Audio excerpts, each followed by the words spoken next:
you. That's excellent testimony from all of you. It's greatly appreciated. I now recognize myself for questions.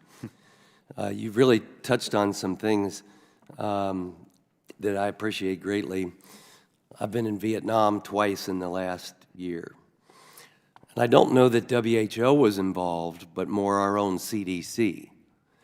And I think the work that we did with our CDC and the Vietnamese government during COVID was a tremendous plus, not only for the lives of the Vietnamese people, but for our diplomacy. And so there's great opportunity. So like I said, I don't know if WHO was involved with that, but the importance of the WHO being trusted comes into play with the example you just gave, Doctor, where they came in and said, trust the Americans on this, let them work with you.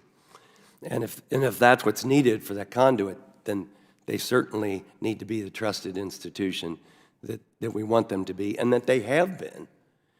And make sure that everyone agrees with that.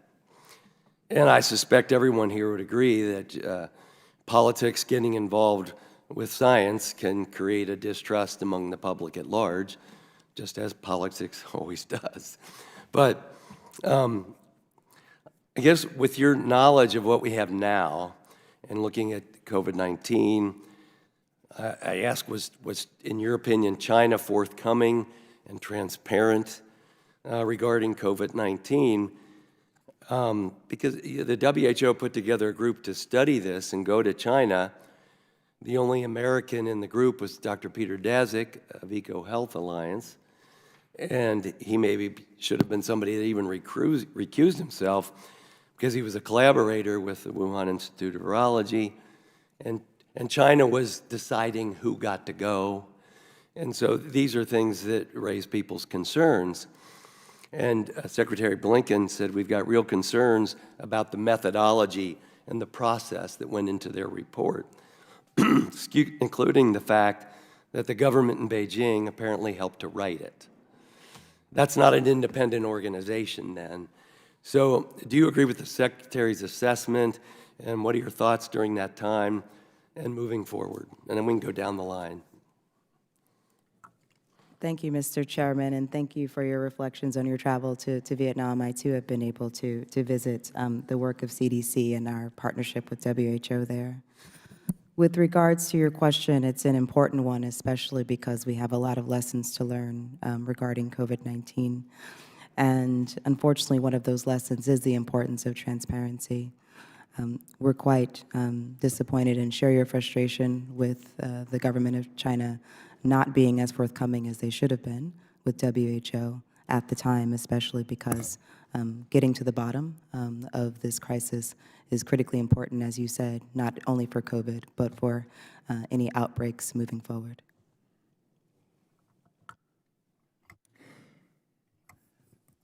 Thank you, Chairman. I fully agree with your opening remarks about the trust capital that is required to dealing with global disease threats. And that comes with the ability to be fully transparent, to be accountable, to report in a timely fashion, and also to cooperate.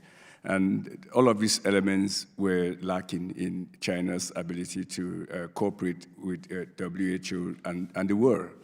And when you have a fast-moving respiratory disease like COVID, all of these elements are very important for the global health security.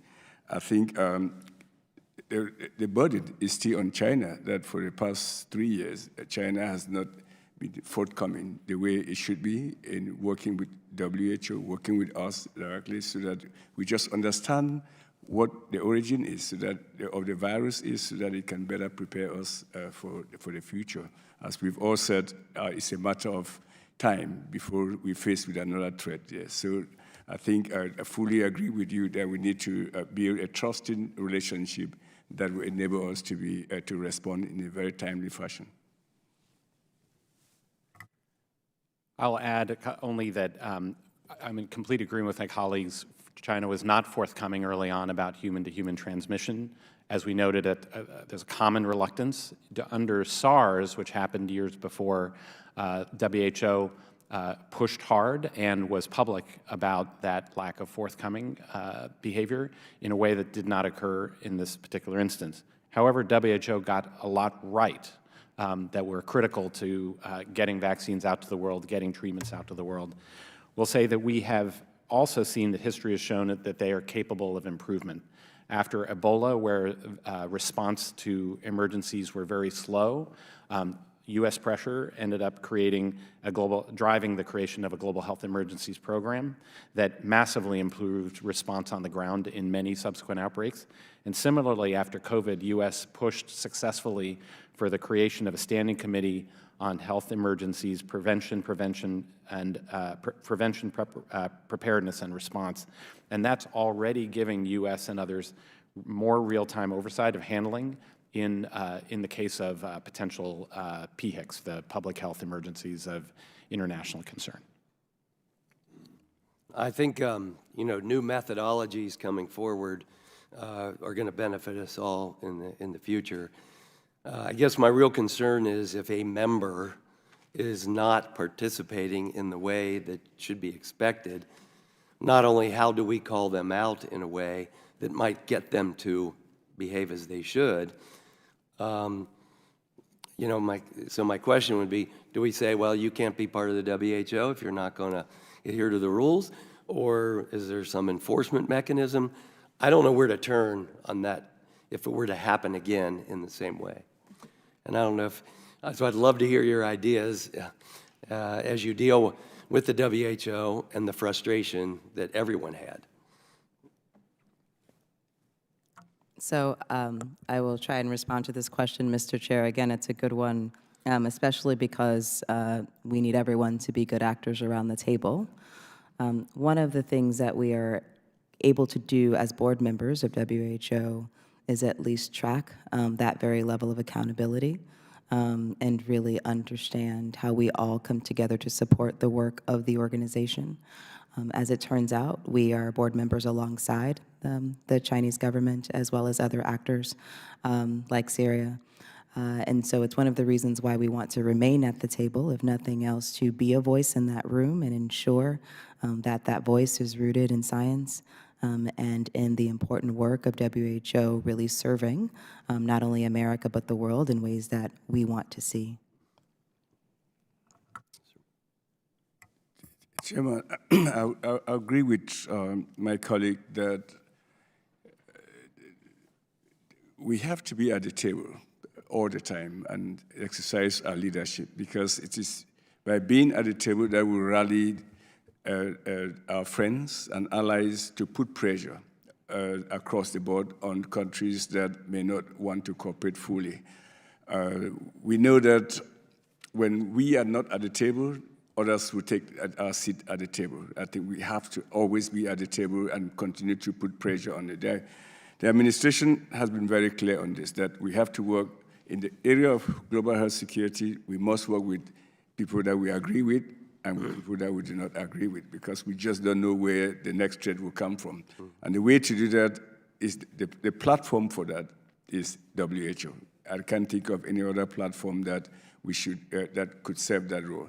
Now, the burden is on all of us, the burden of leadership, to continue to put pressure on WHO to reform so that it can be more agile, it can be more forceful, and it can be more accountable in responding to or putting pressure where it's needed so that countries can be more transparent in their reporting.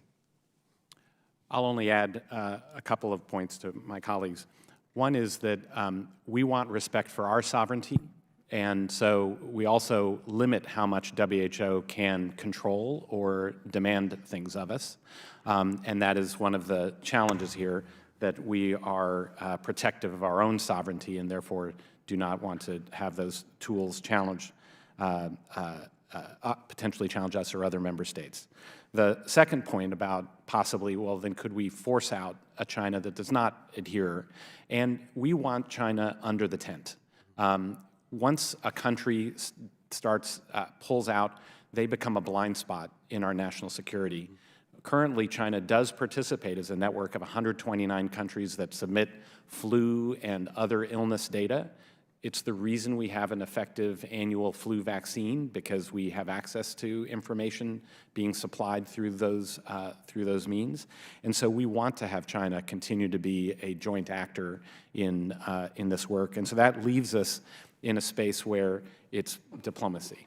Now, the additional reforms that the U.S. is advocating for under reforming the international health regulations are to make a clearer tiered response. Right now, we just have a public health emergency of international concern, and that's the declared level. And we're looking for a 3-level set of tiers so that there is an earlier indication that countries have a health issue developing of concern. There are clearer standards about what transparency requires, and then clear requirements that WHO has to live up to for reporting, making public, and indicating when countries are not adhering to those. So that set of commitments are a part of what we're aiming to negotiate and produce in strengthening international health regulations and the pandemic accord. Well, I would also like to see something where the host nation, in this case China, doesn't get to decide who the United States sends and doesn't restrict who we send.